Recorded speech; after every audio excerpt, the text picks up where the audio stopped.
So Ohio State football has made it to the college football playoff that was never really in doubt going into championship weekend. I'm Steven Means, and that's Stefan Krajisnik, and this is a YouTube version of Buckeye Talk. If you want to go listen to the full pod, go listen to that wherever you find podcasts and get the text 614-350-3315, because as soon as that news came out, that was the first place we were going with it. Ohio State, the 8th seed in the college football playoff. I think they're ranked 6th overall, though, but that doesn't matter. The 8th seed playing a home game at Tennessee, and the winner gets Oregon.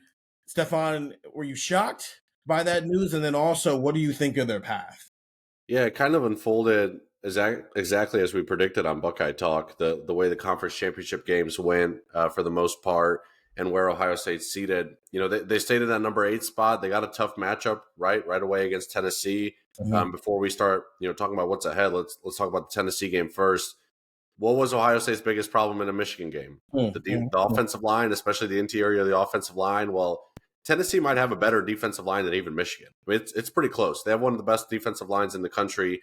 Immediately going to be a tough test for this offense here at Ohio Stadium, here in Columbus, when that game happens. And I don't think, as we're recording, the date has been announced yet, but it'll be either December 20th or 21st. And then you look ahead, and congrats, you beat Tennessee. Look who's next. Oh, it's the number 1 team in the country in the Rose Bowl. It's going to be a massive test for Ohio State to get to the semifinals. But it's also going to be a massive test to get to the quarterfinals. Definitely not an easy draw. That's the consequences, I guess, of going 10-2 in the regular season and losing to an unranked team to close it out. The path isn't going to be easy, and now Ohio State's going to be tested. And if they win a national championship at the end of all this, I don't think there'll be much discussion about whether they deserve it or not. If they get there and if they win it, it's going to be through a tough path and definitely a deserved championship if they get to that point. It's going to be a heck of a story, too. I mean, when you think about 10 years ago when they won the inaugural college football playoff, that was a heck of a story, right? They had to use the Big Ten championship game 59-0 against Wisconsin to even get into the field. And then who did they have to beat to win the national championship that year? They had to beat peak Alabama at the peak of Nick Saban's powers, and then they had to beat the Heisman Trophy winner and Oregon with Oregon's quarterback that year. And so it's kind of similar, right? There are some of the things Ohio State's control. Losing 2 games is completely in their control. Losing some offensive linemen is not necessarily in their control, but having to get through a Tennessee team who I think is beatable, but unfortunately the strength of their team also just happens to poke at the very questionable thing about your team at this point. What a way, man. What a way to have to start off your college football playoff path. And obviously getting on the field with Oregon again, which, I mean, before the loss to Michigan, the betting odds were on Ohio State to win in Indianapolis. So maybe that still continues to be the case. Maybe people still feel that way, but I guess we'll see. I'm not overlooking Tennessee. We're going to do plenty of pods over the next 2 weeks about Tennessee.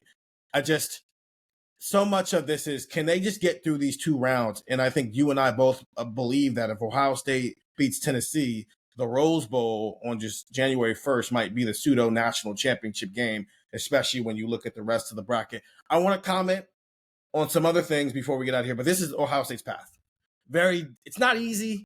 It's not impossible, though. I think it's one or the other. I will say this, though. Going forward, I think they need to revamp this a little bit, because I don't think it's fair to Oregon's point that they're undefeated and they've beaten some of the teams they've beaten. They did everything they were supposed to do, and their reward is they've got to play Ohio State in the second round. Meanwhile, Texas has no quality wins whatsoever, and their reward is they can get to the semifinal before they get a quality win. Yeah. It's the setup is definitely kind of weird, right? I mean, you're talking about teams that weren't even in the top 12 getting buys, right? I understand the automatic bids, that part I get, but a team like Arizona State, ranked number 12 overall, getting a buy is kind of interesting. It sets up a pretty easy path for Texas. So it's an interesting dynamic the way this is all set up. And if you're Oregon, I mean, like you said, Oregon's probably the team that's most upset. It's like Oregon's been a wrecking ball this year, just going through everyone. The game at Wisconsin was kind of dicey. I know they had a dicey game against Boise, obviously the game against Ohio State, but they're undefeated. They're Big Ten champs. They're the number 1 team in the country with not much debate. The AP poll came out right before the college football playoff rankings, and I think Oregon got every single first place vote. Like, there's no debate. They're the best team in the country. Congrats. Your next game might be against the second best team in the country. If we're talking about talent, I mean, it might be the best team in the country still, right? In terms of the roster and how it's configured. So it's definitely surprising. Were you surprised about the SMU Alabama decision? No, I wasn't, because I think you got to set a precedent, man. Win your freaking games. Win your games. And listen, Nick Saban's on ESPN, my television right now. He said the phrase strength of schedule. I kid you not, no less than 25 times. And they're talking about it as if Alabama's losses were to Georgia and Tennessee. Like their losses were to Vanderbilt and Oklahoma and Tennessee. You lost to two teams who have 500 records right now. This is not about a strength of schedule. This is not about because you lost. This isn't Ohio State losing to Oregon, right? This isn't Indiana losing to Ohio State. Well, You're talking about a 9-3 team with losses to 500 teams, while SMU lost on a 56-yard field goal in a game that they had to earn the right to be there. So, no, I wasn't shocked by that. I think the only thing that maybe shocked me was, I wouldn't say shocking, I would say interesting, was the decision they decided to do with 5 through 8, where Ohio State is 8 and Penn State is the 5 seed in this situation, because there is a conversation to be had about both of those teams essentially didn't win the Big Ten championship game. So now the head-to-head has to come, especially since Ohio State won at Penn State. I think you could have made a case for maybe Ohio State could be the 6 or 7 seed in this situation. But at the end of the day, I understand why they went here. The last time you saw the Buckeyes, it didn't look great against their rival. And you're maybe wondering a little bit, whether it's fair or not, what the mental and emotional state of this Ohio State team is going to be, even if that game's a month later.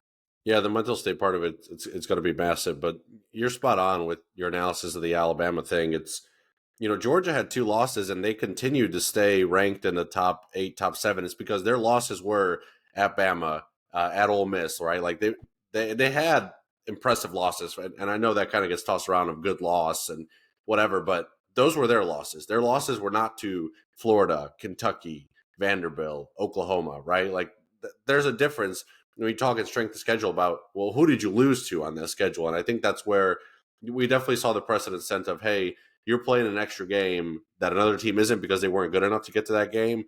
Why should you be punished for that? So 100% agree on that. I think that's also why we see Texas and Penn State stay ranked ahead of Notre Dame, right? When we were predicting it, we predicted that Georgia was going to lose, but we had Georgia being the 7 seed hosting Indiana. It's actually Notre Dame that was in position for the 5 seed, now dropping us down to the 7, hosting 10 seed Indiana. So they made a clear message of, if you lose your conference championship game, it's not going to cost you. And then that's important going forward. I mean, that's Ohio State's a team that pictures itself in a Big Ten championship every year. Now we know the precedent of, our Texans were talking with me about it this morning of, is it bad to get to the conference championship game? You have that precedent now of, Ohio State wants to go to Indianapolis. There is no punishment now for going to Indianapolis. You got to get there. Obviously, they didn't do that this year, but moving forward, this is the precedent that's been set now. Now, of course, we're probably a few years away from the playoff changing and 16 teams getting in, and we'll change it all up again, but the point stands. No, granted, you can't have like 3 losses in playing your cup, right? That's because the Big 12 championship game, that only one of those guys was getting in. SMU was in a situation where their second loss was going to be a game that they had to earn the right to be, and that's why they got into it. So once again, Dabo Swinney being the bane of Alabama's existence. Oregon, Georgia, Boise State, and ASU getting the byes. Texas versus Clemson. Penn State versus SMU. Sorry, I had a mind bump there. And then Notre Dame hosting Indiana, which I think is interesting. The battle for the state. And then Ohio State against Tennessee. That's 4 Big Ten teams, 3 SEC teams, 2 ACC teams, a Big 12 team, and 1 Group of 5 team. I think it's interesting. We talked about this, Stefan. Every year, I think the Big Ten and the SEC are going to get 3. And so the battle is who can get 4, who can get 5. The Big Ten won that battle in year 1 by getting 4 teams, while Alabama being left out, left the SEC with 3 teams. Big Ten supremacy. The agenda is there. The bracket does kind of set up in an interesting way, too. We kind of alluded to it on our last Buckeye talk, but you have Georgia kind of a pretty clear route to get to the national championship. Their toughest foe is going to be probably Notre Dame or Penn State, where at the top you kind of have Ohio State and Oregon, along with, Tennessee and Texas are in there. But it feels like it's kind of setting up for a clash of Big Ten SEC at the very end to decide who's the best team in the country. Ohio State primetime game. We've been alluding at that as well. This is coming out as we're doing this. Ohio State will be the primetime game at 8 p.m., which that's not shocking, dude. Like, there's just some things. It's just, who's your moneymaker? Who do you want to put in prime time? And you put the team that's got the biggest fan base. Ohio State tweeted the GIF of getting the shackles off. I could show this, I guess, on YouTube. Of getting the shackles off, and it says noon kickoffs. I love it.